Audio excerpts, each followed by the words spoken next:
Hey, what's going on, everybody? My name is Brad, and with me, as always, is Jamie, and this is the Race Car Spelled Backwards podcast. Jamie, how the heck are you doing, man?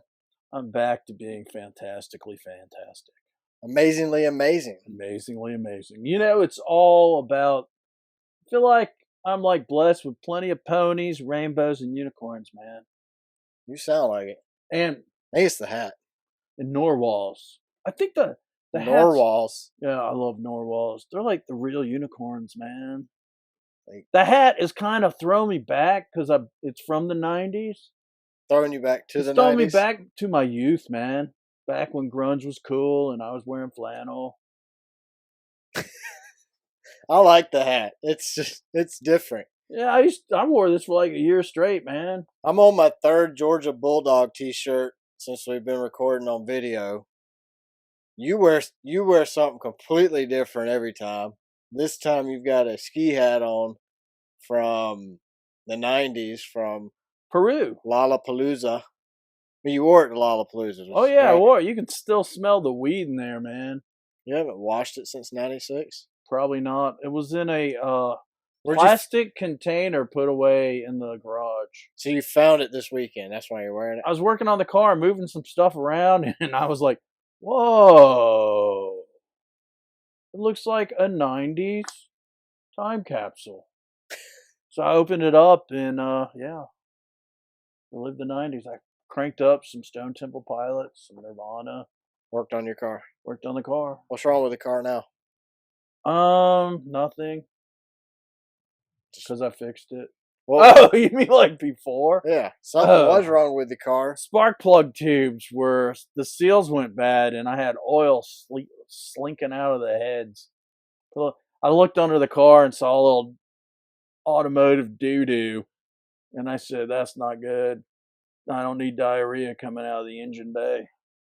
So I fixed it. You're going to do the Spicoli accent the whole I episode? don't know, man. It's kind of, I don't know. My brain's warmed up with the 90s again. I'm feeling a little Nirvana going on in the head. So you're going to talk like this the whole episode? Without any weed. It's amazing. Whoa. It's like time. It's like a time warp, man. Like Bill and Ted could be popping out of, hey, Keanu. What's up, dude? You're crazy, man. Anybody who's watching this can see. You can see it. Like, he's just looking around. It's my youth, man. I'm going back to my youth. 20 years ago. 20? What was that? Like 30? 30 years ago. 30 years ago, man. I guess 96, right? Yeah. 30 years ago. No, like, talking like 93, 94. Yeah, that'd still be 30 years ago. Where I peaked, I guess. It's been downhill since 93. Maybe that's a bad editorial there. Is your other mic still turned off? I don't know, man. Just making sure. It's blue lighting me, man. As long as it's blue lighting. I think we're good. All right, just making sure. I think we've blue lights matter, man. I think we've chased your stoner accent down the drain. We can now move on. All right, let's move on to COTA. Yeah, COTA though was kind of like, that was a good album from Led Zeppelin. Hey, way before my time. I went to a concert last week. What was it, man? Anybody who follows our YouTube channel probably saw some of the shorts I posted from the Stray Kids concert I took my daughter to. Stray Kids are a Korean pop band. It's K-pop music. Never heard of them. I had never heard of K-pop music until maybe 6 months ago. My preacher, his daughter, wanted to go to a K-pop concert, so he actually took his daughter to LA to see BTS, I think's the name of the group. That's the big one, isn't it? Like the Beatles of K-pop? Yeah. Yeah. So they went to that concert, and then I took my daughter last Thursday night to the Stray Kids concert in Atlanta, and, you know, I'll be honest, I had a great time. It's not like I listened to the music pre-concert, right? Like I turned it on Spotify one day, maybe last week, and asked my daughter what their big hits were, and she showed me. So I kind of checked them out for a couple seconds, but I didn't really do a lot of digging because I'm a rock. I listen to a lot of rock, but this band Stray Kids, they don't speak English, but some parts of their songs are in English. But these guys all rap, all four of them like speed rap in Korean, and it's got like a pop, like a pit bull beat to it. I thought it was neat, man. It's a big light show, like a Pink Floyd show would be, maybe. So, I mean, Dad's got to do what Dad's got to do, right? I'd do it Well, again. you enjoyed it. I'd do it again. If she wanted to go to another, I probably wouldn't go on my own. Isn't it funny how, as you grow older and have children, your children's happiness become your priority over your own? Oh, no doubt. And that you find happiness through their happiness? I had a blast. I really That's did good. have fun. And she had a blast, and which made it even more fun. So it could have been worse. Like, that's what I kept thinking. Like, so there was a dad in front of me with his Kansas City Chiefs gear on. I'm talking hat, shirt, pants, shoes matched. Full Kansas City gear. The whole time of I the guess show. Super Bowl is really good for him then. Yeah, it's probably why I was Changed his life. He was so sad at that concert. Oh, he was sad? Dude, he stared at his phone the whole time watching the basketball game that was on from the NCAA tournament. Then, when that was over, he didn't even bob his head or do any kind of movement. Like, his daughter one time was like, "Stand up, Dad, stand up." Because at one point, they're like, "Raise your hand if you, or scream if you've seen us more than once." And then, like, scream if this is your first show. Then they're like, "Scream if you're just a parent driving your kids." Was he like down below? He didn't you? even scream then. Yeah, he was one row ahead of me. Did you like go to him and go, "Boom! Better Dad"? No, man. I'm better Dad. He missed out on an opportunity. Like,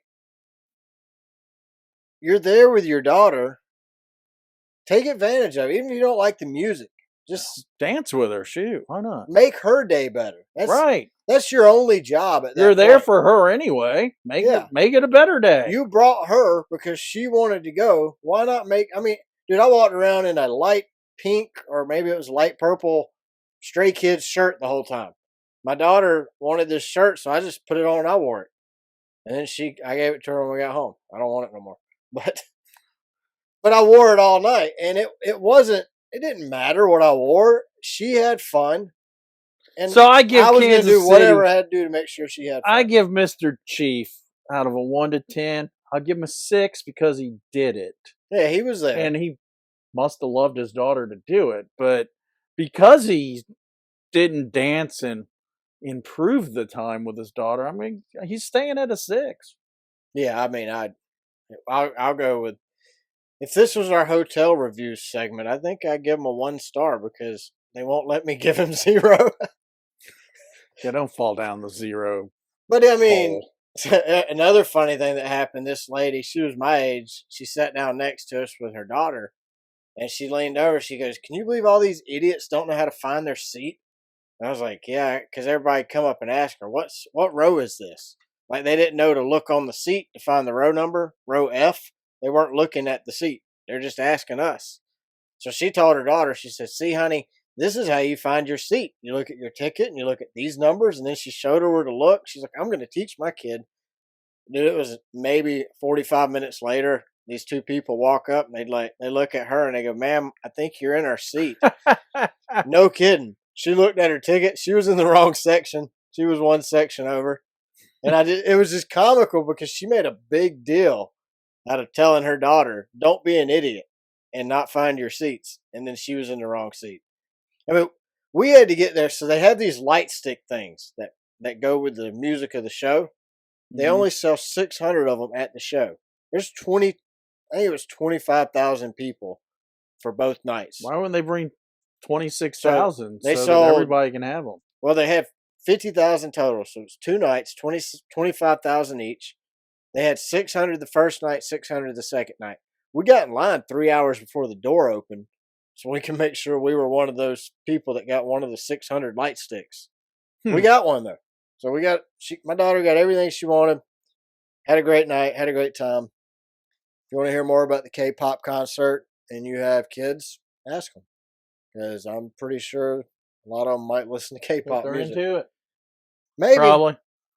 I mean, they might be. My kids were listening. Some of our listeners might like K-pop. We don't know. Hey, you know what? Be yourself, man. You be you. There were some interesting people at the show. They all dress up like they had not all. A lot of people dress up like characters. So they got like the hat with the big cat ears and stuff. What are they, Pokemon people? It looks like it. Huh. But when we first walked up, I was kind of critical. I'm like, man, all these people are dressed up like crazy people. But then I thought about it. Well, then you put the shirt on, so then you were one of them. Well, then I thought about it. I used to go to Ozfest all the time, right? Mm-hmm. And the people at Ozfest back then was goth or metal. We dressed crazy too. A lot of black, wide-legged Jinko jeans, or we dressed like the part. So there's no difference between us dressing like metal. Studded dog collar. Never had a dog collar. I had a 4-row studded belt. It had 4 rows of studs all the way around. It's white, and it had I had the wristband studs with the studs. I don't think I had a wristband. I had the belt. I couldn't wear a chain on my wallet at school because there was no chains allowed at school. So I used the white phone cord, the slinky So one. you couldn't ride a motorcycle to school because there was a chain on it? I guess you got a point. I think I could have What won if that. your car had I think I could have timing won. chain I instead of could have won timing that belt? argument. I Nah, argue I with my would've. teachers all the time, I would believe argue it or with not.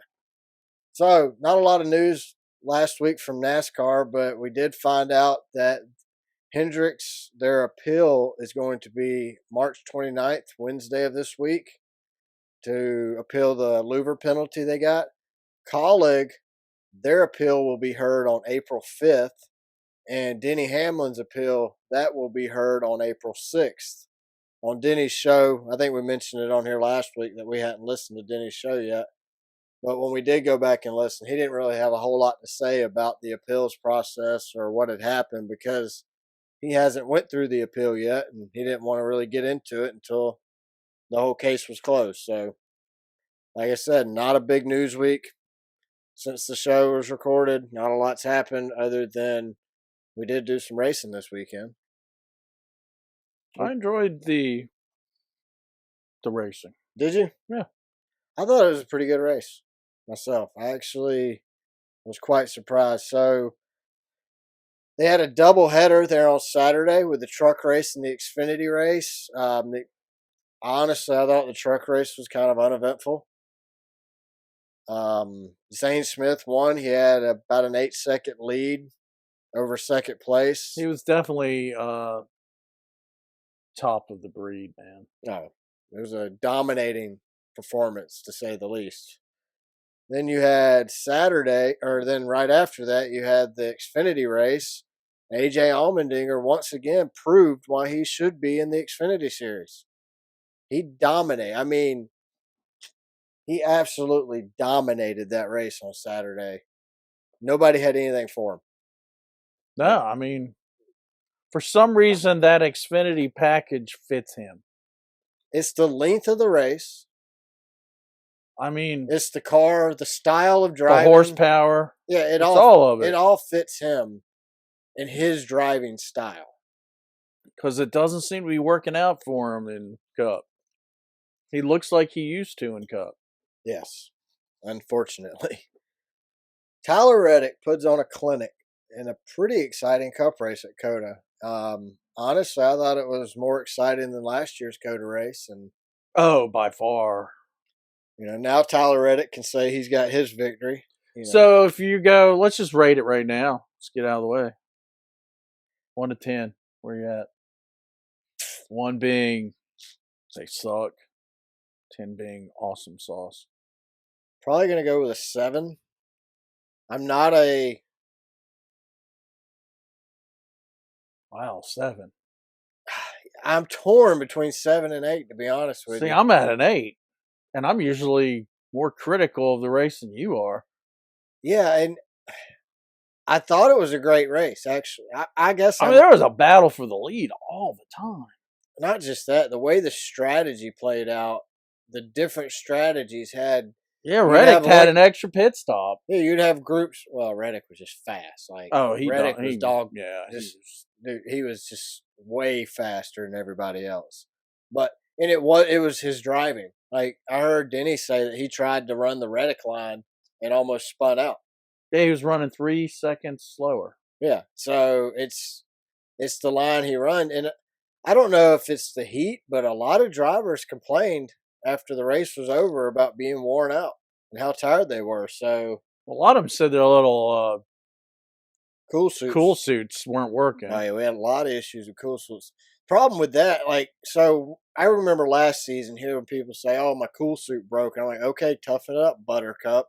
You have to be out there sweating now." But it was only like 80 in Austin. But you know what the problem is? Those cool suits, when they're not working, they become a sweatsuit. Like they just hold the heat in, so your body can't breathe without the cool suit being on. Maybe they should reinvent the cool suit. Maybe they should build one that would allow it to still breathe if it's not working. But like you said, it's 80 in Austin this weekend, so it's mild. But they've always complained about the heat the car produces. And those guys from the other racing series, they were like dead. They're like, oh. Like that Buttercup or whatever his name was. Button. Yeah. He was just said he thought about getting out of his car twice and just quitting. And no doubt. I'll give a shout out to Brendan Hunt from the show Ted Lasso. They did an amazing job with the command to start your engines. You think I could do what he did? But don't. You don't think I could get that high and hold it that long? I probably shouldn't because I know you could. We just started the show. I know you could, but I'm asking you not. I need my voice anyway. I don't want to lose my hearing at the beginning. We're 17 minutes into the show. I'd hate to go deaf because you're screaming. Well, you deaf and me with no voice. That'll be a crappy show. We'd be in trouble. But he did a good job. I mean, that was an energetic intro. Caught my attention. And that doesn't happen. My whole point is that doesn't happen every week. Like most of the time, it's a corporate sponsor, their VP of sales or their VP of inventory or thank you for. It's like I'm president of Diaper Rash. Thank you for using our Diaper Rash wipes that do not chafe your crotch or your butt cheeks. Drivers, perfectly start your motors. They're used perfectly for the round, chubby butts of your babies. Now, gentlemen, start your engine. I don't say gentlemen. Oh, yeah. Drivers! Why don't they say gentlemen again? They could in NASCAR. We don't have a female driver. That's what I'm saying. Why? I want to hear somebody throw back. Drivers! Do you remember, what's the best command to start your engines you can remember? Wow, it was pretty much the one we heard Sunday. Really? Pretty good. I think Adam Sandler and them did a good job. Oh, yeah, Adam Sandler did. My favorite will always be Matthew McConaughey. All right, all right, all right. Oh, yeah. That will always be my favorite command to start your engines, just because I'm a Dazed and Confused fan. I am too, you can tell. Yes, Coley. So, NASCAR took the caution flags out of the stage breaks for this race. This was the first race since the inception of stage breaks. This is the first race without them since then. What'd you think? I was a little confused. I think, and I might be completely wrong.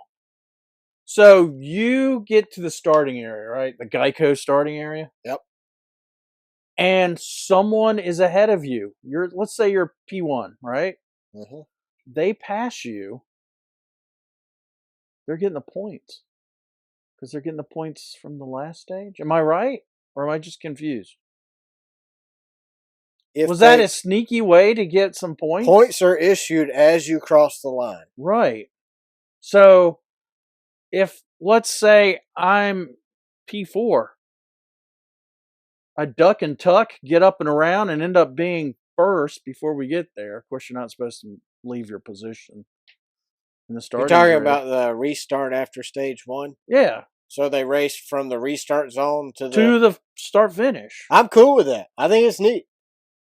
But yeah, I don't think it was I think explained too well to I don't me. either, because they were talking about it on Sirius XM this morning, and they were saying that it probably wasn't explained very well because there was nothing. Nobody tried to pull anything, right? So as soon as the driver went, if the guy on the outside passed him, he would have got credited for first, because they set the top 10 based on how they called the caution. They started in the restart zone and they basically raced 5 feet, and how they To the crossed finish is how line. they delivered the points. I I think games, you'll see a change to that. I don't know that NASCAR think had a. NASCAR will change it, or do you think I don't think. drivers will realize there's a benefit to I don't whacking think out? NASCAR had that planned. I don't think they had a rule in place for that, and then it happened. So they thought on the fly. I'm good with what they did. It didn't change the race. They didn't run an extra caution lap. They did great with cautions. No, to be It's a honest with 4 mile track. It should have taken I 30 minutes to do a caution. I think this track, this race, is the best one we've seen so far this year. As far as Racing. racing or NASCAR control goes. Well, Because I mean, let's just go to the that's- end. I got a little worried at the end that I thought they were going to steal it from Reddick. I really no did. doubt. I thought someone was That'd going have to punt them. This would have been a completely different show. Someone else was going to win. And by the end of the race, I thought Reddick should win. Well, I agree. But talking about the removing the stage breaks, the cautions, I think it liked sped it. the race up. That's for dang sure. It definitely sped the race up. But you had natural cautions occur because of strategy. You had strategy play out for the first time in years. You had tire wear off where people stayed Multiple out. strategies. Yeah, I mean, it wasn't everybody wasn't on the same strategy because everybody knew when the same cautions were going to happen. You had Reddick have an extra pit stop and still somehow blew by those guys, but it changed it up by what about our not guy having to brake. in the 7 car? We've always said we liked the guy. We met him last year and said we liked him personally. And he was a back marker. Except for a few races, he would show up to the top 10. Corey LaJoie is on fire, dude. Y'all can tell Jamie don't read the show notes. I know, I read the other show notes. Yeah, Corey LaJoie is doing great. He's killing it. I don't know if this is his best, but I'm pretty sure this is probably his best road course finish. Well, But I think it's the car also. well, they're putting. Didn't I hear? I mean, Jordan Taylor ran well. Jenson Button ran well. I mean, those guys are coming in without any experience in these cars and running decent. Wasn't this Jordan Taylor's first time in a Ever. car? Ever. It was Buttons too. So I think Corey should be running better. I think this car runs better on road courses. Coming into this race, everybody was really worried that we weren't going to have any cautions, and your leader was going to be like in the truck race, 8 seconds ahead of everybody. Who really because we thought didn't have that, the stage though? break? A lot of people. That Dude, turn Twitter, one, good night almighty. There's no way you're not going to get cautions. The from that drivers turn. were saying Friday during their press meeting, I hope everybody's expectations are dialed back some because they wanted no stage breaks. Well, this could be drawn out. This could be a really short race. With that stupid turn, 5 in, 2 out. I mean, that's only on a restart, though. If you only have one restart, which is the start of the race, I don't know. You had people losing their crap. we had. I mean, Bubba's car failure caused a caution, not at a start. You had dirt all over the track in some spots. I mean, we had a lot of debris cautions. So the whole race actually had a total of 8 cautions for 17 laps. Like I said earlier, NASCAR did a great job of speeding these cautions up. It didn't, like Road America's, that was like a 30-minute caution break. So this could have been a 30-minute caution break too. But they did a good job. They had the choose rule. They got them lined up. They didn't go around, choose, come around again, and then restart. They chose, lined them up, and went. I mean, most cautions were like 2 to 3 laps long. So we had 8 cautions for a total of 17 laps. That's unheard of. 8 cautions at Atlanta is what, 40, 50 laps? Yeah. So you had a wreck on lap 1, basically. I didn't really see. I think somebody else got into Ty Dillon, but I give Ty Dillon credit because he took out Jimmy Johnson. Well, you know, and that's what Ty does. If you're going to take someone out, let's take out 7 times. Yeah. On lap 1. Let's not even let 7 time get started. 7 times just sitting there like at the back of the pack going, oh, I'm just going to sit back here and then I'm going to gun it and just take over. And then out of the blue, he's spinning. I mean, they tried to get Jimmy's car fixed, but they ran out of time. So, well, they should have black flagged Ty and made him work on the pit stop for Jimmy. Well, Ty was done. That was it for him. That ended his day. Ty woke up done. Like 6 hours before the Ty was done in Daytona. Ty does not. I'm just gonna say it. I love his grandfather. I love the team they got and they've built for years, but Ty ain't got it. He doesn't have it. Do you think Ty doesn't have it, or do you think Ty just doesn't have the equipment to have it? I think his grandfather would take care of him if he had it. I do too. So I always thought Ty was the better Dillon brother as far as talent went, and maybe he is. I mean, we've never seen Ty in good equipment, and I think Austin's in good equipment. But then again, it's hard for me to believe Pop's not paying for this Spire deal too. I think he is. And if that's the case, why isn't Ty running better? Because he's probably in RCR equipment. Because he's not as good. Second caution came out when Kyle Larson got spun out by Denny Hamlin. Looked like Denny and Bubba both had issues with Larson because they both kind of made contact with him. Denny was finally able to get him spun out. Third caution was from debris. Fourth caution. Was it just me, or Larson looked like he was kind of out of control? I think I told you yesterday, like, I had Larson in our fantasy picks this week, and I was like, dude, I'm getting screwed here. Like, Larson is killing me. He spun out a couple times. He bounced off a couple people, broke a toe link. I mean, he caused like 2 cautions, I think. If it could go wrong, it went wrong. He got caught speeding on pit road one time. He probably missed the S's. He looked like he was playing bumper cars, man. Looked like he didn't know what he was doing. It did. And I mean, I went with him. And I'm sorry, my opinion of him is he's probably the best driver out on the track, but he didn't look like it yesterday. I chose Larson over Byron in my fantasy picks last week, and I was regretting that when Byron finished 5th. Larson finished 14th, which didn't kill me, but it didn't help me any. If I would have picked Byron over Larson, that would have really helped me on the points. Really would have screwed you, but it would have helped me. Well, I didn't do too well. So. Yeah, you had a rough week. So we had third caution from debris. Fourth caution was Keselowski stopping on the track. What do you think he was doing? There's a hands-free law in Texas, and he stopped the tax? Well, right after that, you had Ross Chastain stopping on the track.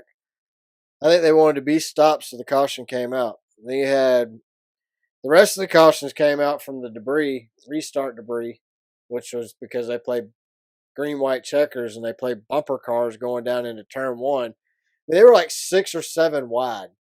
That was. I loved it, man. You like the beating and banging in turn 1? I do. I think it's awesome. The dive bombs? I love the 5, 6, 7 go in and only 2 can make it out. Do you really? I do. I didn't know if you were being smart. No, I'm serious. No, I was giggling the whole race. Even when it's 2 or 3 cars at a time, I was laughing, dude. I think it's insane. I love it. I don't know that I hate it, to be honest with you. Like, the turn 1 dive bombs, you see them at Indy. But I don't remember getting this with Watkins Glen and Sonoma when we only had 2 road courses a year. You kind of get it Watkins Glen, the turn 1 coming down the hill, just past pit row. Watkins Glen, we've had some pretty bad wrecks too. I mean, look, Larson stole a win from him last year. We've seen some wrecks at Watkins Glen because it's so high speed. I like COTA, but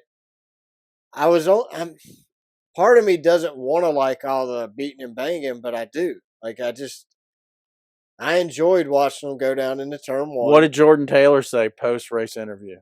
Oh yeah, I got it. I mean, we'll get to it later, but think about it.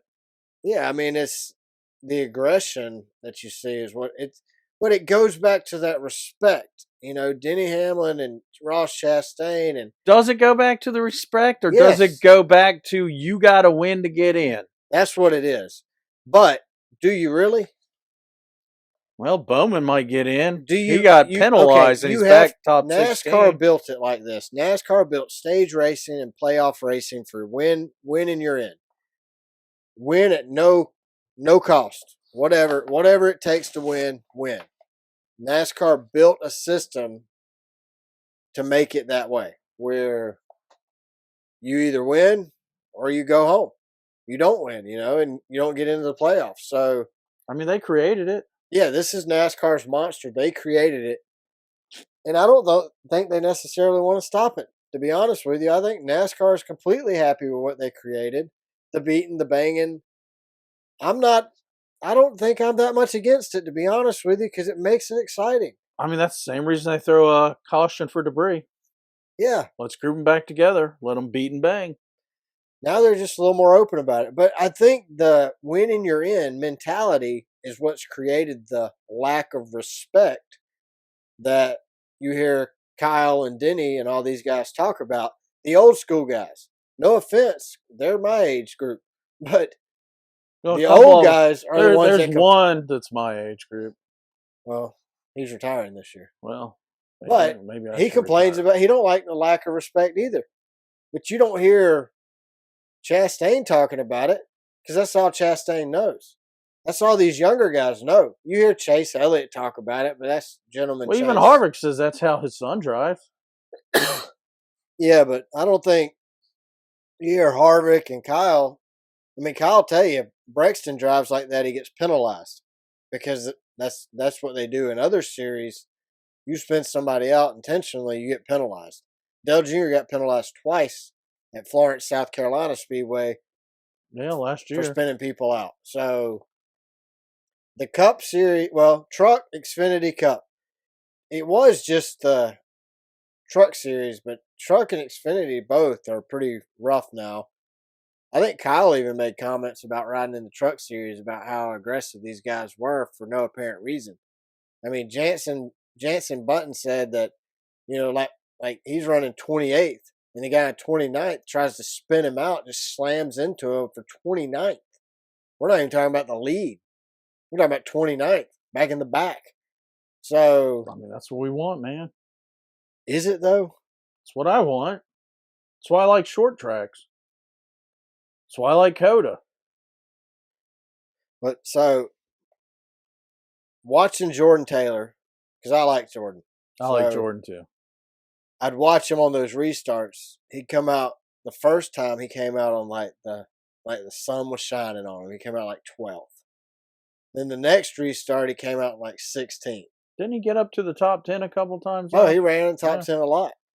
But then you had the last restart, he got shuffled into the back and it messed him up. So that's what I'm getting at. Like that turn one, for me, Jordan Taylor's not used to that aggression. So he wasn't prepared to fight as well as the other guys were when it came to that aggression on restarts. See what I'm saying? So for that reason, I didn't necessarily like it. Yeah, but if we wanted preppy BS with nice, beautiful, sleek cars, we'd be F1 fans. So Jordan Taylor said this was the most aggressive racing he has ever done in his career. He said he got hit more yesterday than he has in his whole career combined. Jordan said it was more of a game of survival than actual racing. And Jordan Taylor's probably one of the best IMSA drivers out there, right? Well, I mean, you and I've gone to the 24-hour Daytona most of my life. You've been the last two. There's not a lot of beating and banging. But he's got a racecraft. Yeah, he does. So he's a good driver, is what it made me think. Yeah, he is.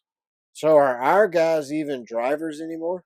I think they are. I think what he was saying was I mean, if you combine what Jensen Button and he said, these guys could put their car where they want it and make it stick. And Jordan Taylor didn't know that he said, I had heard about it, but I didn't really know it until I was doing it. And he said he would have raced differently had he known that was how it was from the very beginning. Oh, aggressive? Yeah. Which I think if he puts his mind in the right mindset, he's going to be as good as anyone else. Well, I think the aggression caught him because, like, Kimmy, it didn't catch off guard because he was here last year. He got to run one of these cars last season, so he knew what to expect. But, I mean, to hear Jordan Taylor say he got hit more yesterday than his entire career combined was kind of eye-opening to me. Because I didn't realize that other series didn't beat and bang as much as NASCAR does. Well, look at F1 and Indy. You can't do it in those cars. Well, no, you kill somebody. Yeah, your tires touch, you're done. Yeah. And look at IMSA. I mean, they're a little more rugged. But if you take a close look, those cars are too sensitive to touch still. They'll fall apart. I mean, what was it? 2 years ago at the 24-hour Daytona, we saw the two Porsches on the last lap beating and banging. But we really didn't see it the whole race until that. I guess, I mean, really, other than short track racing, you don't see it. And even a lot of that short track racing, they'll penalize you for doing it. So, and on super speedways, I mean, it's aero. You can wreck somebody without touching them. Steal their air. But you're not trying to wreck. You're not as aggressive, I don't think. No, I don't think so. Beating and banging on a super speedway. Well, I don't even think it's that. I don't even think they're purposely taking aero away. I think that's their accident. They took aero away, the back end comes out. I think, like yesterday, I think it's a dog eat dog world, right? Like you're gonna. Well, that's what our win and get in is gonna do. So, like Jeff Gluck complained about it on his podcast, saying that NASCAR needs to do something. He's like, maybe they do single file restarts. No, let's not go back to that. No, I agree with that. I think Jeff's completely wrong. If they want to penalize drivers for being too aggressive, see, my thing is, if you say yes to that, you're giving NASCAR more input into what's going on. You know what I'm saying? Like, you're giving NASCAR more control over the officiating, and they're making more calls the way they see it versus letting it. It's not as black and white. If you single file restart and there's only one groove, the race is going to be the most boring race under the sun. Well, he's just talking about at road courses because then he said maybe during stage 3 only single file. No, they're still going to dive bomb turn 1 at COTA. Look, 3. I'm gonna just poop on his parade. I just don't want more NASCAR involved with the calls. Let them race it out. I'm not a big Jeff Gluck fan. I haven't agreed with a lot of the things he said this season, actually. I usually more along the lines agree with Jeff than I do Jordan, but Jordan's made a lot more sense this season. Maybe Jeff Gluck needs to get off the sauce. You think he's on the sauce? No, I didn't say that. Allegedly. I don't know, man. I don't. I think Jeff just complains a lot here lately. Like, I think he's just. Well, I love the product on the course yesterday. I did too. And I was pleasantly surprised because last season the product wasn't as great. But also, I'll be honest, for me, I watched it on Fox yesterday and I listened to it on PRN. I didn't mute it. I turned it down real low. And that's what I do every And then race. I turned PRN on and listened to it. MRN and PRN, they're fantastic, aren't they? Yeah, and it's what they get you more excited than even the race is actually getting you. But what I realized is Fox doesn't describe what's going on whatsoever on the track anymore. They just talk. And they don't necessarily talk about what's going on the track. They talk about something else. But I watched and then I listened on PRN as they're descriptively describing it. I'm listening to it. Yeah, they can paint a picture with a Fox booth. Yeah, but even with me watching it on TV, it didn't diminish from the picture they were painting. Like, it worked still. Hey, you also get to hear pit stops on MRN Oh, and PRN, no doubt. which You you missed don't pit get it stops. on the telecast. So I mean, another thing, so I texted Jamie last night and I said I would love to have, like, when you go to the racetrack, they have the racetrack feed of the race.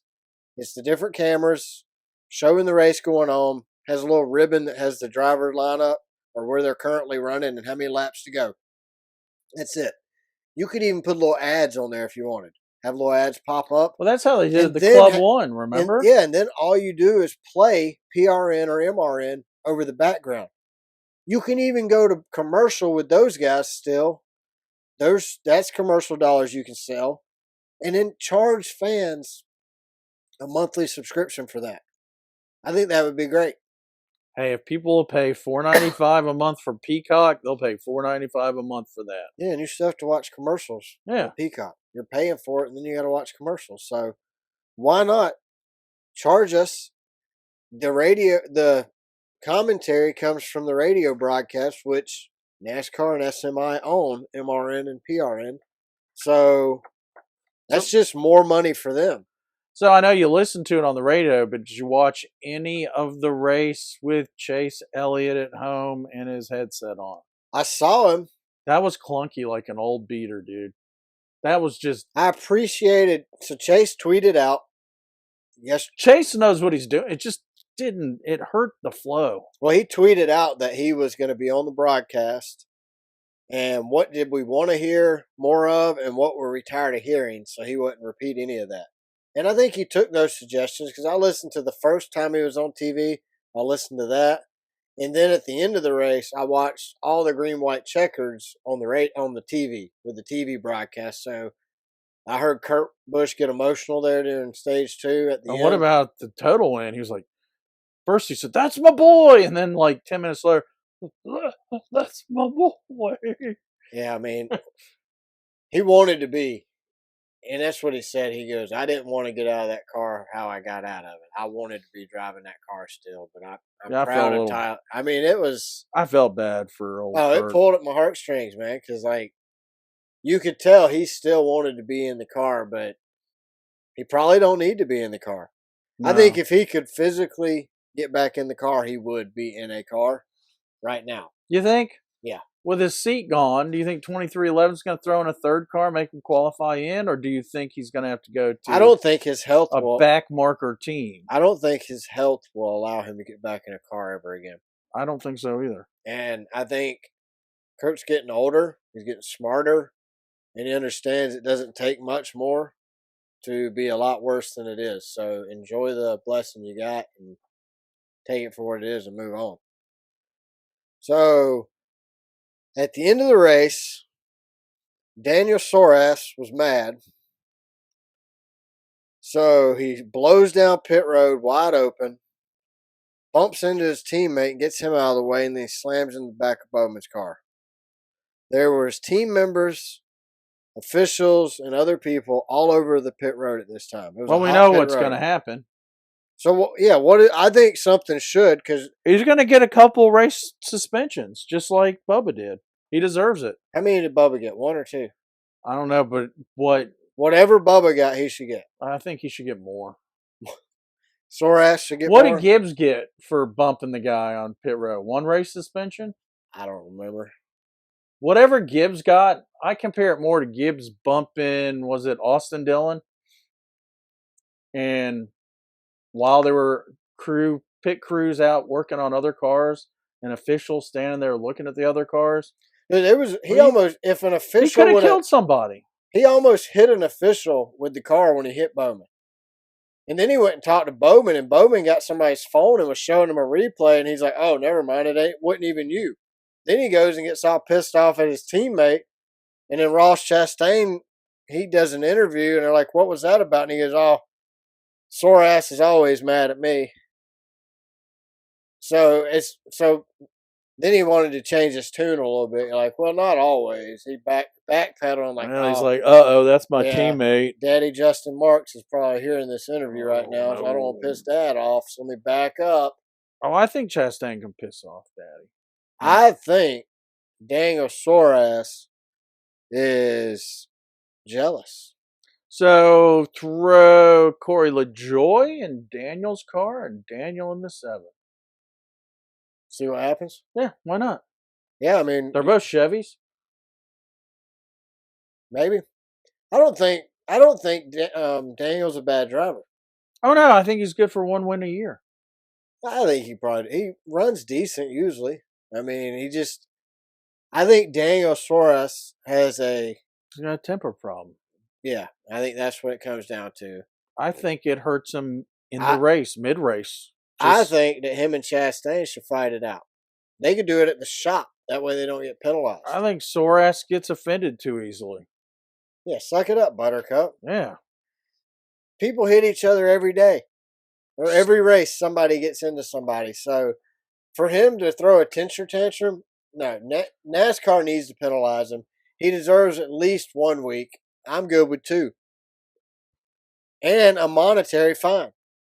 Oh, yeah. And a points fine. They ought to say not paid by the team. He could have killed somebody. Or taken their legs off. I mean, all these drivers know the risk they take. But when the race is over, when the race is over and you're on pit road, you're not expecting to get hit. So he could have severely injured Alex Bowman. None of this crap should happen under a caution or at the end of the race. No, period. There's no excuse for what he did. He should be suspended. I'm not calling for him to be kicked out of NASCAR or anything stupid like that, but he deserves a suspension, a penalty, points penalty. I'd just do a driver penalty. I don't know, driver and owner. Whatever. Make the owner suffer a little bit too with him. But make him suffer some consequences and maybe he won't do this again. I mean, Kyle Busch parked his car at the entrance of the garage one time because it wouldn't turn. It wouldn't turn, and he had already been in trouble for blowing through a cone previously. He learned his lesson from that first penalty, and he didn't do it again the second time. So maybe Daniel needs to be taught a lesson. Bubba Wallace had another bad weekend. He finished 37th after an incident took him out of the race. And Bubba's struggling. He's on the struggle bus. It's been a tough season for him, and I chalk it up to bad luck. I don't know. He might have been right about himself. Maybe they need to hire a new driver. So Bubba got out of the car and he said, maybe it's got to be the driver. Maybe they need to hire a new driver. Yeah. That's not good, though. When Bubba gets like this in his own head and depressed like, it ain't good. His driving goes down. It don't need to go down. It needs to go up. I think Bubba's a talented driver. But I think when Bubba gets we can go back to what we said about Suarez. Well, yeah, but he loses it too quick. Yeah, but I think Daniel drives better when he's pissed off. Where Bubba, he drives worse. Well, he gets too far in his head and can't get out. That's what I'm saying. He turns himself inside out. So somebody needs to snap him out. I mean, Denny needs to have him over to the house or something. Isn't Kyle Busch's wife is a psychologist, isn't she? Well, I mean, do you think Bubba's worried at this point? I mean, let's compare them. Bubba and Reddick. Reddick won. Bubba finished 37th. Wouldn't you be a little pissed if the new guy comes in and wins right away? That's what I'm getting at. Yeah, I'd be pissed. I mean, it's... So you got a choice at that point. Up your game or play somewhere else. Right? What other choice do you have? What better equipment are you going to go get in? Well, they're not... For a Toyota, they're not getting in better equipment. They got the best. Yeah. And do you think he's going to find as good of an opportunity in a Chevy or a Ford right now? No. He's in the best I think a lot of Bubba's He's in the best team he's ever been on. But it's a few weeks of bad luck can happen to any driver. But when you let it mentally beat you down like Bubba does, and it becomes a block. When it becomes that block, it becomes that an issue. Then it lasts longer. Fear of failure is what it's called. Yeah. So he's so afraid to succeed.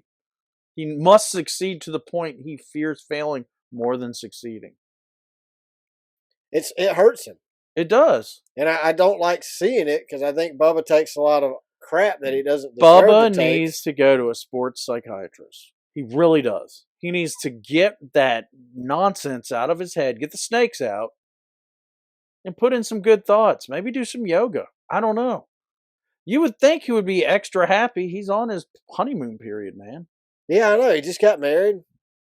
He should be walking on sunshine. But he's had basically 4 weeks of bad luck. I mean, everybody expected him to do well at Atlanta because he's a heck of a Well, look at Kyle drafting Busch. driver. He really hasn't had good luck except for Fontana. He finished second yesterday. Yeah, but that's not good luck for him. Kyle Busch. So we're talking about Reddick and Bubba. Bubba's worried. It's obvious. Let's talk about Kyle Busch and Austin Dillon. Obviously, Austin Dillon's probably not as worried as Bubba because his Pop owns the team. I think Austin Dillon is proud of his choice for picking Busch. He's been proven correct. I think I've said it before. I'll say it again. Austin Dillon will make a phenomenal team owner. He will probably be a Hall of Fame team owner, in my opinion. He's also a 1-win-a-year guy. Yeah. And I mean, that's great for a team. 1 win is great. I mean, he's won the big one. Like we've said before, though, Austin should probably be replaced with the next Kyle Busch. Who's going to replace Kyle Busch is who needs to be in Austin's car right now. I think the next Kyle Busch just went over to 2311. I told my son last night after Tyler won the race, I said, Tyler Reddick is going to break a lot of records. He's going to win a championship in the next 3 years is my prediction. Oh, yeah. I get behind that. I think Tyler Reddick could win a championship his first year at 2311. Yep. Easily. Tyler Reddick is probably the most talented driver in his age group on the track. Out of all the new... Actually, I hate to even say that because I think we have a huge group of young drivers in the sport right now. The sport's very healthy on talent. Hendricks is full of them. Well, I hope to say the same thing about Noah Gragson in 2 years. Yeah, Ty Gibbs and Noah Gragson, I wouldn't expect a whole lot out of this season. I would, honestly, the less you hear, probably the better. But, we say that, but heck, I think Denny Hamlin won his rookie year, so why wouldn't we expect Ty Gibbs or Noah to win their I can rookie see year? Ty grabbing one. I would be curious to see how both Noah and Ty do second half of the season. I think Noah's got a bit of a handicap. I think Jimmy Johnson's going to straighten the team out, but I think Noah's not in a top-tier team race car. No, yet. It'll take Not a few yet. years before it gets there. Yeah. So, and maybe they can grow it the way Colic has. We've already talked about LaJoie and Ty Dillon. We know LaJoie definitely outdrives his equipment every week. Well, yeah. There's no doubt. So and it's becoming more apparent this year. Yeah, LaJoie's out. Ty Dillon is driving the equipment to the equipment's ability because the equipment's ability is probably better than his ability. But Corey is at least finishing 10 to 15 spots better than Ty's got to be in the same mental state as Bubba. LaJoie's getting top 10s, top 5s. Yeah, it's probably not easy for Ty either. Pop gives everything to Austin, but Ty gets what? Spire's 777 car? Free cars from Pop, maybe? And a lot of them probably because yeah. And there's a lack of parts, so unfortunately Pop has to take care of Austin and Kyle first to keep his sponsors happy. Then he can take care of little Ty. But Ty has to be thinking like, what am I gonna do? He's not in a top tier. He's got to be thinking, Pop, don't throw my truck away out of the museum, please. I know it's right near the bathrooms, but please don't kick me out of the museum. Yeah, please, I won that race, Pop. So NASCAR has not confirmed that they will be returning to COTA in 2024. What is your opinion, Jamie? Do you think we should come back to COTA in 2024? I thought last year's race was good, but only at the end.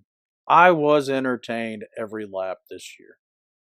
So, I'm expecting the same next year. I think do you want to go to Texas twice a year? They don't deserve two races. They don't deserve one race. They don't. They really don't. It's just business. The track sucks. So let's let them know it's just business. They can improve the track. I know they just thought they improved it. Didn't, though. So, if you're Marcus Smith, do you throw more money at the problem, or do you go to a different track that'll be more competitive? Well, you're renting out COTA, basically. So I think you go back to COTA next year. Yes. So if you don't go, do we go to another road course? Or do we do a second street course in New York City? I think we do COTA. We at least need to come back to COTA one more time. Oh Because yeah, if not more, I think COTA, we need to be in Texas. So why not just go to Austin, Texas and run COTA? Sell the property that Texas Motor Speedway is on, make the money off of it. turn it into an Amazon distribution center. There you go. I mean, Or I don't want to say repave it because I think if they do, they're going to reconfigure it like Atlanta. I think that's what's going to happen. They're going to reconfigure Texas like Atlanta. I think they ought to do something I don't different. hate that idea, but I think they ought to make it a short track. you're saying tear it down and start over. No, I'm saying tear half of it down. Tear half of it down. Make it a D shape with two hard hairpins. No, let's make it a harder Darlington. Let's make it a tight egg where turns 1 and 2 remain. 3 and 4 are a hard turn. Like there's no middle of like one of those, like a triangle turn, one of those triangle turns up in Pennsylvania. Just sharper. Yeah, a real sharp, hard turn. Let's make it two different halves of a track. What if we make it a Martinsville paperclip shape, but 2.5 miles long? So let's go flat turns 3 and 4 and keep Bristol banked in its turns 1 and 2, banked like Bristol. And then Martinsville flat. in 3 and 4. Oh yeah, you're going to be downshifting for 3 and 4 with a mile long back straightaway and front straightaway. Yeah, I'm good with that. I think that'd be crazy. The drafting they would do, you would have drafting at a short track basically. Wouldn't be a short track. But you would have downshifting going into the tight 3 and 4 turn. Yeah, nothing in 1 and 2. You run wide open. Yeah, you're gonna go wide open in 1 and 2. I'm talking about like front stretch, back stretch, hit 220, and then have to downshift. 35 degrees of banking. Yeah, 45 degrees. Have to get down to 120 to take the corner. They're like 80 degrees of banking. Yeah.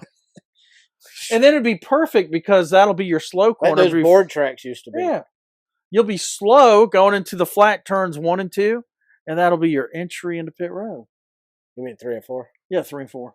That'd be your entry. Yeah, and then you would exit pit road. But then you'd have to. You just stay on the bottom. Yeah, you'd have to stay out of the way. Yeah, because they're doing 220 and you're doing. I like that idea. So there we go. We fixed it. But yes, back to the question: should we go to COTA? 100%. We should go. Yeah, we should go back. And we should not have cautions because I didn't like the stage brakes. Without the stage brakes, it's pretty darn. Let's get rid of stage brakes at all road tracks. We are actually. Well, they did. Yeah. All right. Wow, I think like NASCAR finally. If we were going to be staying in Richmond, Virginia for the race this weekend, Jamie, where would we not want to stay at? Well, I think our old friend KB would agree. The more and more I look into Richmond, and this is what, the third time? No. Yes. Yeah. Richmond's a dump. Oh, yeah. Virginia, the area? Yeah. Richmond, Virginia is just a flat out. I mean, it's a sewer. Yeah, we've been through there. Yeah. I've never stayed. I don't think I've ever stayed in a hotel in Richmond. Maybe I did one night. That's good. I wouldn't want to stay at a hotel in Richmond. I stayed at a nice one because we rode the elevator with Alan Bestwick the next morning to go before the race. Well, I stayed at the Marriott downtown. That was nice, but that might have been where we stayed at. Actually, before we start this, I would like to mention the Marriott I stayed at in Augusta. I tweeted a picture. Bloodstain on the sheets. Day one. Smelled like mildew. Room 1107, top floor. Did you complain? You know what? I am going to send the general manager a direct email with pictures. When I opened up my big picture window overlooking the other Marriott and the river, I realized I had a leak in the roof. I'm on the top floor and the paint had bubbled on the window frame. Mm. There was some mold. I realized why it was hot and humid. I had to run the air conditioning down to 63 to be comfortable in my room. Wow. Yeah. Did you bring your sleeping bag? I did not. I ended up in the other bed where there was no blood, but guess what I'm bringing on every trip from here on out? I don't blame you. A sleeping bag. Or even with them bed condom things we reviewed over the Yeah. off season. I'm a member of the Bonvoy Marriott Rewards Club. Yeah, you should.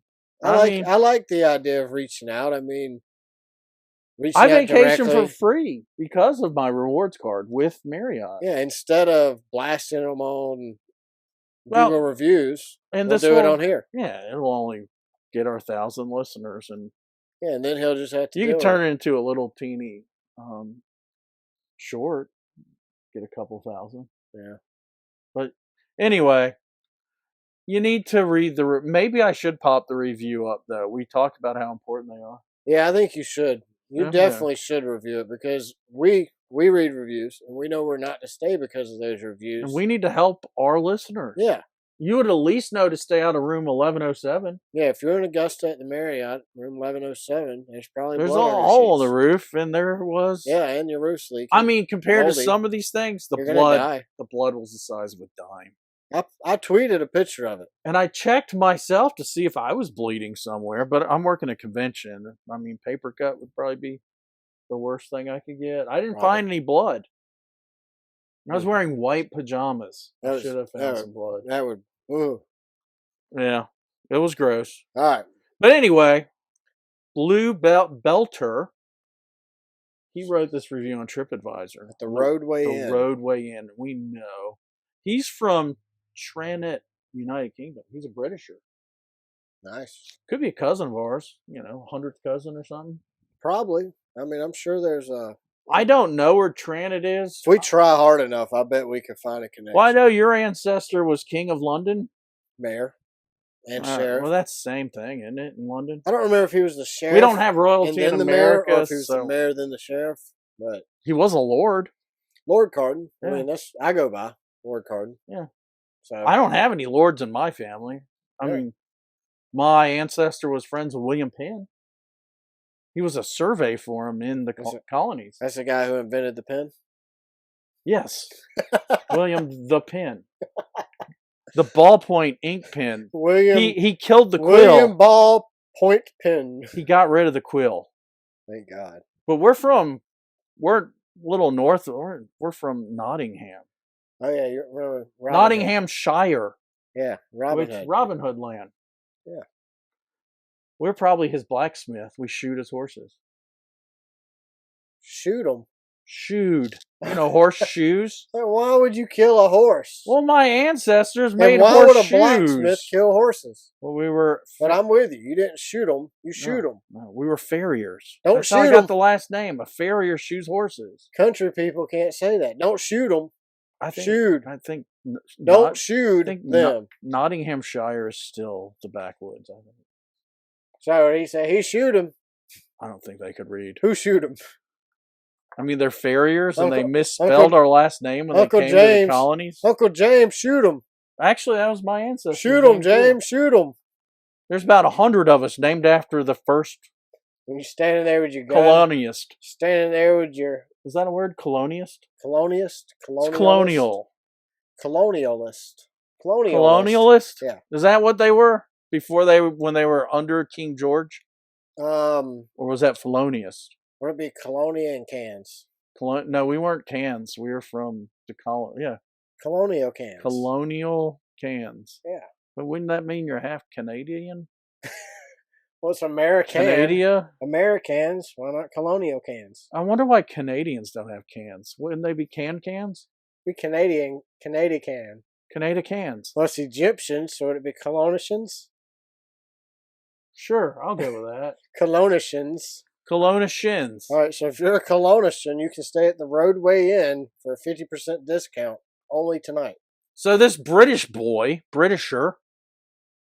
Oh, that's how we got on British. Yeah, because it's Blue Belter. Try to figure out how we went down that rabbit hole.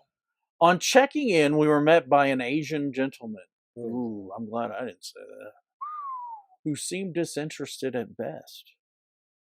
No welcome was forthcoming.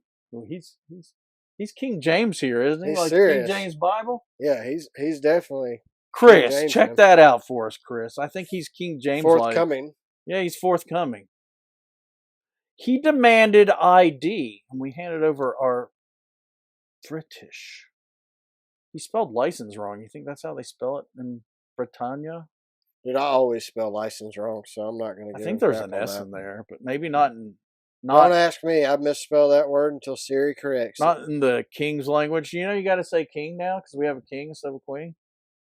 It used to be the queen's language. Now it's the king's language. So they changed the song, God Save the King? Yeah. So this guy puzzled over it for a while, then threw it back on the counter and said, "It was no good." No good for you. We inquired why.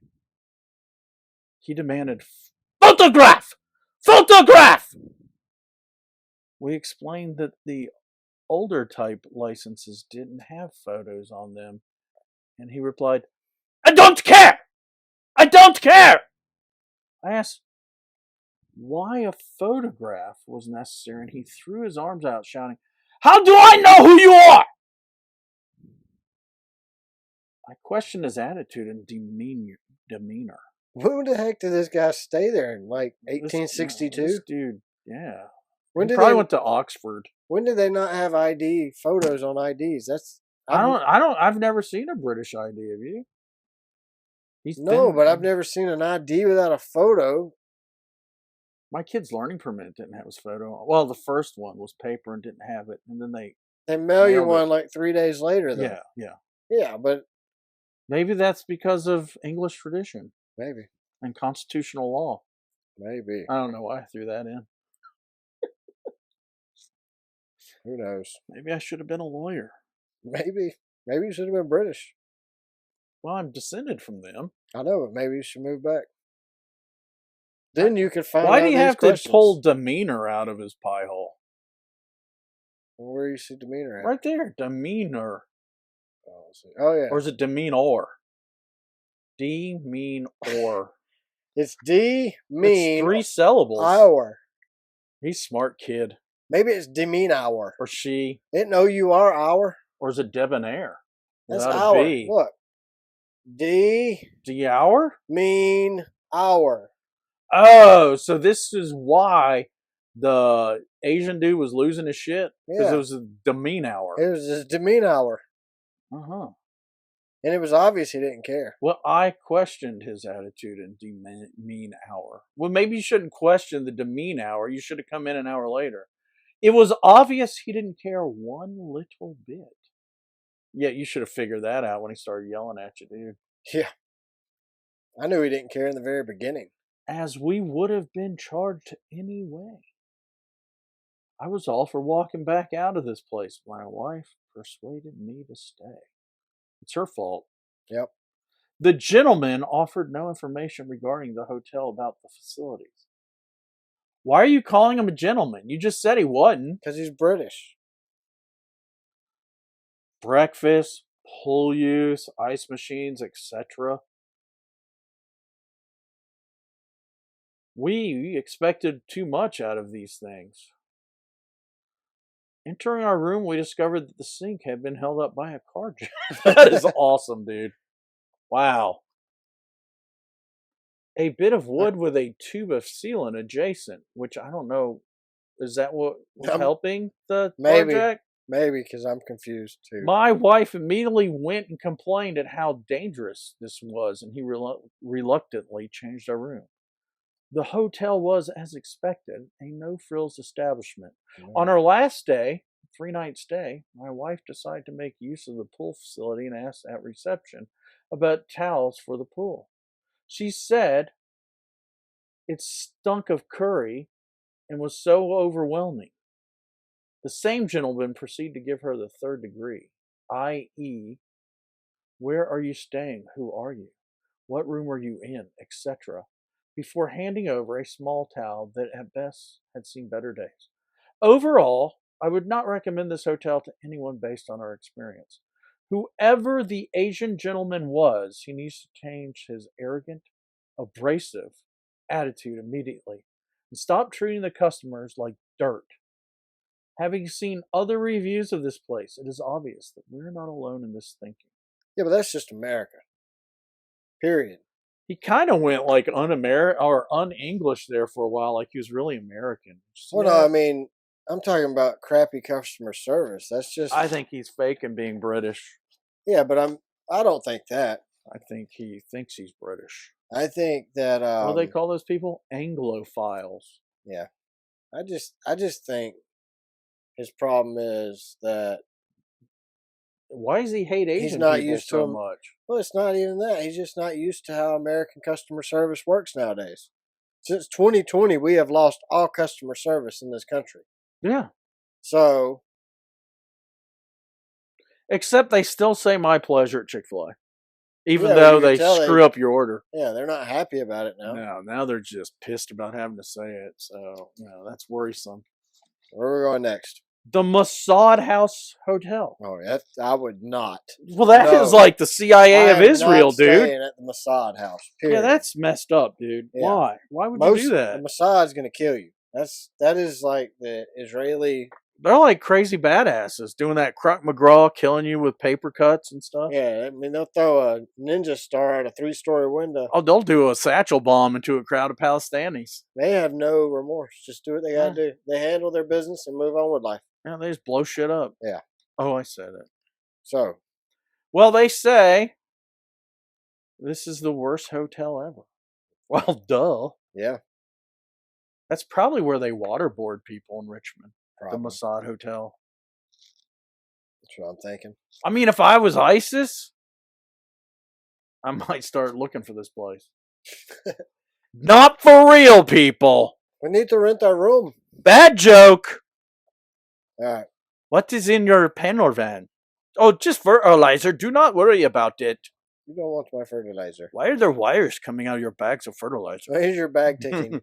I don't know. But don't use your cell phone.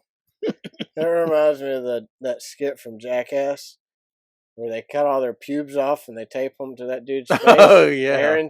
Aaron's face. They tape all their pubes to make him look like a terrorist guy. Then they put him in the back of the cab, and the cab driver's in on it, and he's like, "Bomb." Did they say bomb? Boom. Don't you hear boom? And then he's freaking out when the cab driver puts him in the trunk. Oh, man, I love that skit. All right, go ahead with your review. So it's the worst hotel ever. It's a dump. This is the worst hotel in the world. And they have no hot water. And they also have roaches. The hotel also has a permanent smoke smell. The bathroom is so small when you use the toilet, you have to put your legs in the tub to use it. That's awesome. They smacked their head on that. The spare chair in the room was filthy. The window wouldn't stay open without a stick that I was provided with by a staff member. I wouldn't recommend the hotel to anybody. Rate this hotel at -4 stars for real. Well, I mean, he didn't bitch about the 0 thing. I'm kind of giving him credit for slipping in the -4. Yeah, I'm good with that. Without falling into the 0-star trap. I mean, you can't give it negative either, but at least he had style. And he pooped in a toilet with his legs in a tub. I don't know if I'd do that. You wash your feet and take a crap. So we're going to the Richmond Magnuson Grand Hotel. Magnuson. Okay. We can go there too. I'm going to the Magnuson first. I'm telling you right now, I did not get my college degree in English. Yeah. So it could be, whatever. I went to art school first. Magnuson. Then I got a degree in sales and marketing. So Magnuson. None of those degrees include being able to read long words. So Magnuson. This guy is Glenn Allen from Virginia. Sounds like a country music artist. Yeah. Ladies and gentlemen, all the way from Nashville, Tennessee, give it up for Glenn Allen. And this is TripAdvisor. He gives it 5 out of 5. I mean, I've never seen a Magnuson. It's the Grand Hotel. Yep, that's the Grand Magnuson. You know, when you throw Grand or Palace in there, you're screwed. Yep, it's kind of like Sweet. So he says, best hotel ever. That's right, folks. It rich. I mean, it's a freaking hotel, not a motel. Upon arriving in the lobby, I was informed to not worry about the heat and humidity. They were a green hotel and were saving the environment. And my sweating through my suit before my big job interview was normal. And just mentioned that at the interview and I'd get the job. They gave me a key to the 6th floor room and pointed me to the elevator. They informed me that I had to hold the button down until I reached my floor and would return to the 1st floor. On the name of Mother Earth. I was so happy that Greta von Stenberg thingy would approve. I noticed that the elevator only went to the 5th floor. And I asked the lady at the front desk, is there really a 6th floor? She had assured me that this was no mistake and that Al Gore had consulted the hotel and people not only needed to exercise, but saving the environment was more important than an elevator going 6 floors. I stated that the 5th floor button was missing, and she said, no, it's in there. Just stick your finger deep in the hole and you'll feel it. You just can't see it. I apologize for being such a country bumpkin. She said it was okay. I finally made it up the stairs between the 5th and 6th floor, found my room and entered. Upon entering the room, I discovered a cockroach and a bedbug exercising their Second Amendment rights. I was a little confused after watching them and realized they were pointing their pistols at each other. I joined in with my Glock. Well, at least he's armed. Yeah. I thought it might be a Mexican standoff situation. I didn't want to be left out or caught off guard. The cockroach said he recognized me from the U.S. Capitol on January 6th. This is a good one. We all laughed and lowered our guns. I said, do you guys mind if we hold hands and ask the Donald to be with us? The bedbug laughed and smiled. We're all good Christians here. Let's do it.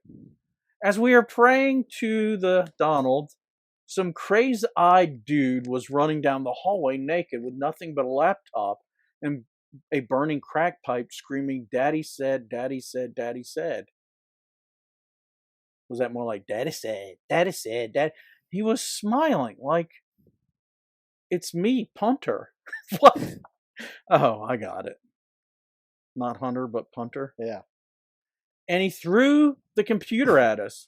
We looked at the screen and there was a TikTok video playing giving instructions on how to hide cash payments from the Chinese government. Roach and I need to do this, send this to Little D. He can tell Big D to grab this by the hoo-ha and spin it around. Said pull the trigger. I said pull the trigger, let's do it. Little D was called and he said he was done with this nonsense. Big D was pissed and told him that he now identifies Little D as an abortion and abortions are now illegal and he wants nothing to do with Little D anymore. I'm not sure where this guy stands politically. You're not? No, he's pretty independent maybe. Probably in the middle. He's ragging on everybody. I said, guys, let's stop arguing. Can't we all just get along? Only the Donald can save us. What's worse, guys, insanity or Alzheimer's? We all know it's Donald, money, family, and country. A prostitute popped her head into my room and said, you men are stupid. Take it from a professional who's always getting screwed. We are getting screwed. All of us. I just get paid for it. Politicians can do the screwing. Politicians are the pimps. We pay them, then we get screwed. It's not if you're a donkey or an elephant, a little D or a big D. That sounds kind of wrong. Yeah. Little D, big D. A punter or a regular Joe. If one claims to be religious or one claims to be Jesus, they all visited Epstein Island. It's kind of like just completely cracked out, dude. I don't even know where he's talking about. He's bouncing all over the place. I got the job and returned to the Magnuson after my interview and thanked my new friends. It didn't matter that a syringe in the parking lot punctured my tire. It didn't matter that there were cars set ablaze in the parking lot, or that homeless people were begging for cigarettes. I learned more about life from a hooker, a roach, and a bedbug than all 5 years of college. This hotel taught me that everyone sucks, but don't let it bring you down. Jesus doesn't appear as an angry redhead dictator or a senile old man pooping his pants. Well, that's good. Our Constitution is just a piece of paper with a line drawn down the middle with the right side and left side. On both sides are rats chewing that piece of paper, and they have both eaten almost all of it. If we don't fix this hotel, we might as well embrace the suck. We allow it, and we are to blame. 5 stars. Huh. So that guy had a lot of political things that obviously were bothering him, and he took it out on his Google review. I have a feeling he got high and really talked to a roach and a bedbug. Yeah, he was a punter. And maybe a hooker. He was probably hanging out with his friend Punter. Yeah, punter, not taunter. Yeah, Punter. Yeah. Punter. Maybe Punter was showing him how... Punter Sidon? Yeah, Punter Sidon was showing him how to get paid by the Chinese. I believe that part. Punter Sidon was saying, hey, would you like to try some of my crack rock? And he's like, yeah, sure. You seen this roach over here, Punter dude? was probably using that hooker. They should have investigated more videos on TikTok. That was probably cousin. Yeah. Sidon. Wow. That was just... That went all over the place. Give me some normalcy. Where are we going next? Well, this is Petersburg, which is just the next town south of Richmond. Oh, yo! Oh, yo. I went back to an oldie but goodie. Oh, yo. Oh, yo, yo. Oh, yo, yo. Oh, yo. So, Christina B. wrote. Christina Beaver. Yep. She's from Westchester, New York, which, is a very wealthy town. Yeah, it's on the west side of Chester. Yeah. Not the molester, just Chester. Yeah, just regular. Yeah, not Epstein Island. No. Did you know that Jeffrey Epstein is not related to the Beatles' old manager, Brian Epstein? I thought they were one and the same. No, no relation whatsoever. I would probably say that too. Can you believe him? He killed Paul. He knew about it. So, Christina B. wrote, for Oh Yo, my daughter canceled her reservation. That's the title. Okay. I can't even rate this place. It's so disgusting. So I want to start by saying this is the worst place ever. This is a third person review. That's weird. My daughter drove from New York to Virginia. It was on a 3-way call with her and her military fiance. She arrived at 12 a.m. and the person at the front desk was not helpful. She stated she made the reservation and she said that he didn't even know what room that was her boyfriend reserved online. We advised my daughter to stay calm. He gave her the key to room 235. When she went around in her car looking for the room, as she parked, 4 big guys were walking into the room. She said maybe she confused the room number. So she then tried 135. Guess what? The room was occupied. She went back to the manager and told him, and he laughed. She said, nowhere is my... No. She said, no. Where's my room? Oh. They needed a comma there, I think. Yeah. He said, I have another room. She stated, I don't feel safe. Walk me to my room. He takes her back to her room. As she gets ready to leave, she said, hold up, where's the key? And he stated that he couldn't give her a key to that room until the morning. She was so pissed, her fiance hung up and called a hotel. Called her back and told her to leave. I asked her to take pictures, but she was so pissed and tired from the drive she left. I don't recommend this place to anyone. My daughter said it looked like a sex trafficking place. Scary. What's a sex trafficking place look like? I don't know. I guess her mom knows. Isn't that weird? I don't think my mom knows. She said her daughter says it looks like a sex trafficking place. I don't think my mom knows what a sex trafficking place I think you should. That's what I got for you. I think you should do a little better on your grammar there, ma'am. Me? Not you. I didn't I was say reading man. as they wrote it. I said ma'am. Ma'am wrote Well- it for her daughter. She should do better. It was hard to follow her review Well, because of the back. Because you said nowhere is my. It was no.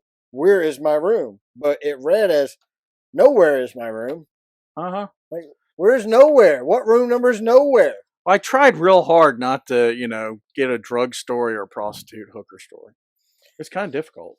Well, as you know, we're reading Richmond Hotel reviews because we are going to Richmond Raceway Oh this weekend. boy. This I'm so is excited. It's called the action track For what? for the lack of action. Oh. If That you makes don't- total sense. If it doesn't have action, you can't call it the action track. So I guess Action Jackson. going to Richmond. The race will be at 3:30. It's going to be on FS1 this week. It'll be on MRN radio. The track is a 3/4 mile high-speed short track. Out of the last 4 races there, Denny Hamlin has 1 win with an average finish of 2.3. Christopher Bell has an average finish of 3.8. Martin Truex Jr. has 1 win with an average finish of 4.3. Joey Logano has an average finish of 7.8. Kevin Harvick has 1 win and an average finish of 8.8. Kyle Busch also has an average finish of 8.8, with Ryan Blaney having an average finish of 9.5. William Byron is 10.0. Alex Bowman's average finish is 10.3. Kyle Larson's is 10.8. Ross Chastain's average finish is 14.89. And our most recent winner from COTA, Tyler Reddick's average finish here is 19.5. Now that's only out of the last 4 races, so 2021 and 2022 seasons. Last year's winner, the first year in the next gen car, Denny Hamlin won the spring race here, and Kevin Harvick won the fall race. Last week in fantasy picks, I had Kyle Busch. I'm sorry. What? He came in second. Yeah. Ross Chastain and Kyle Larson. You had Blaney, Gregson, and Harvick. So, I had some dogs. I got 2 points for Busch, 4 points for Larson, Chastain, and 14 points for Larson for a total of 20 points. Jamie, you had 21 points for Blaney, 20 points for Gregson, 13 points for Harvick for a total of 54 points. I won last week because, as you remember, the lower the number, the better for the way we're doing our points this year. So I had 20. Jamie had 54. Jamie, you'll pick first this week. Overall, I have 282 points, and you have 302 points. So it's a 20-point difference. You folded my thing up. I can't find it now. Oh. Let's see. Where are we going here? Richmond. Richmond. I'm going Tyler Reddick, man. All right. Next pack, I'm going Kevin Harvick. All right. I think this is Kevin Harvick's track, dude. Brad Keselowski. It's time for him to win. All right. So you got Reddick, Harvick and Keselowski. And Keselowski. I'm going to go with Kyle Busch, Denny Hamlin, and oh man, this last one's hard out of this last pack, huh? Who'd you go with? Went with, isn't Keselowski down there? Yeah. Yeah. Let's see. I'm going to go with Ryan Blaney. Probably going to regret that, huh? I think he ran out of talent after about third race this year. Well, Maybe he needs to go back to the 21. It was between him and Joey. But I'll stick with Blaney. I'll go with Blaney. I'll go Busch out of the first group, Hamlin out of the second group, Blaney out of the third group. That'll work. Sounds good to me. Might want to record this sucker and just listen to it on the radio. We usually do. That's what I'm going to do. There's no way I'm going to. I hope I get excited and watch the whole race. I'll watch it again like I did this week, and play it on the radio. But yeah, I'm definitely gonna listen to MRN this week. PRN last week, MRN this week. So that's all I got this week. You got They anything do. else? They both have an app on the Apple Store. Well, I So you can listen to it. download The it. NASCAR app provides it for free. Oh, well, their apps do too. So I didn't know NASCAR did. Yeah, I go to the Huh. NASCAR app and hit the scanner button, and MRN or PRN is on there every week. So. I did not know that. And it's actually ahead of my TV, but the Sirius XM broadcast was behind my TV. So I never had any of them lined up perfectly. I guess I could have paused my TV until the Sirius caught up. Huh? Could have. But I never thought of that until just Hey, now. who cares? Exercise that brain, dude. All right, that's all I got this week. You got anything else? No, but I was just wondering here. Well, wonder here. This is the point of the show where you get to wonder. That Magnuson Hotel? Magnuson. I wonder if it's a real review or just a parable. You think Magnuson, isn't that the guy from F1? Yeah. Do you think he's the one that wrote the review and it's a parable? I think he owns the hotel. You think maybe it's a criticism of American politics? Oh, there's no doubt that's 100% think? what it.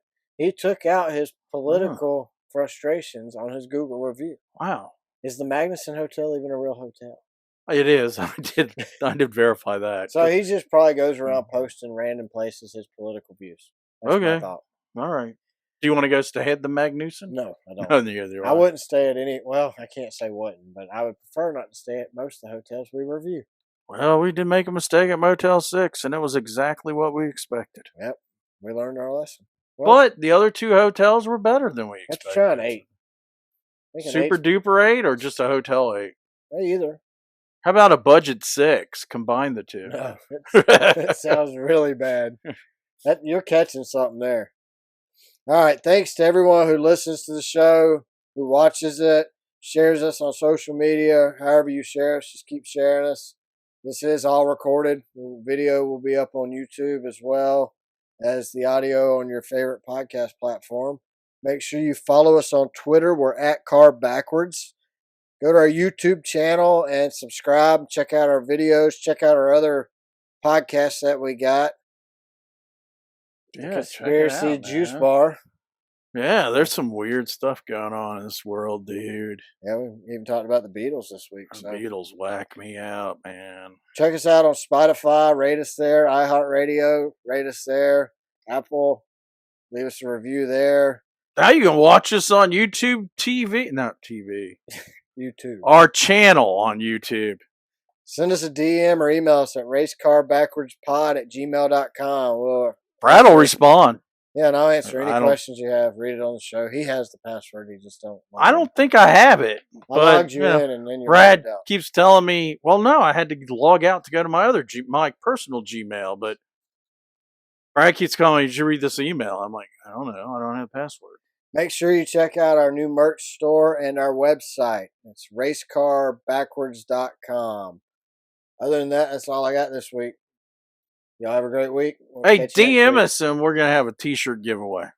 Yeah, and DM us and Jamie's going to have a t-shirt giveaway. Yeah. So if you're the only one, you win. If you're the only one listening at this point in the show, we'll still put you in a bowl with your name and a piece of paper. We're going to draw it anyway. Sounds like a plan. All right, y'all have a good week. Thanks, everybody.